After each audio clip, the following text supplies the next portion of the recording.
Clock board scene 1 సప్తసాగరాల మధ్య ఉన్న మాయాలోకం. రాత్రి సమయం. మైక్రోఫోన్. ఒకప్పుడు భూమి తలపైనే కాదు, సాగర గర్భంలోనూ మాయా రాజ్యాలు ఉండేవి. అలాంటి ఓ మాయా రాజ్యంలో సప్తసాగరాల రక్షకురాలిగా నీలజల దేవత ఉండేది. ఆమె శక్తితోనే సముద్రాలు సమతుల్యంలో ఉండేవి. క్లాక్ బోర్డ్ సీన్ 2 దేవతల సభ. జలదేవత శాపం. మైక్రోఫోన్. ఒక రోజు మానవులు సాగరాల్లో కలుషితత కలిగించగా, దీంతో కోపంతో నీలజల దేవత ఓ శాపాన్ని విధించింది. ఇప్పటి నుంచి ఈ సముద్రాలు మానవులకి శత్రువులవుతాయి. అంతే, ప్రకృతి మారింది. సముద్రం ఉగ్ర రూపం దాల్చింది. క్లాక్ బోర్డ్ సీన్ 3 ఒక యువ శాస్త్రవేత్త ఆర్యన్ ప్రయాణం. మైక్రోఫోన్.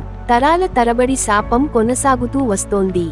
ఇప్పుడు ఒక యువ శాస్త్రవేత్త ఆర్యన్ సాగరాల రహస్యాన్ని విచారించేందుకు సముద్రం లోతుల్లో ప్రయాణిస్తున్నాడు. తన దగ్గర ఉంది తన తాతయ్య వ్రాసిన పురాతన గ్రంథం. క్లాక్ బోర్డ్ సీన్ 4 జలదేవత రూప దర్శనం. మైక్రోఫోన్. ఆర్యన్ ఒక మాయా ద్వారం ద్వారా నీలజల దేవత మందిరానికి చేరుతాడు. ఆమె దర్శనమిచ్చి ఒక ప్రశ్న వేస్తుంది.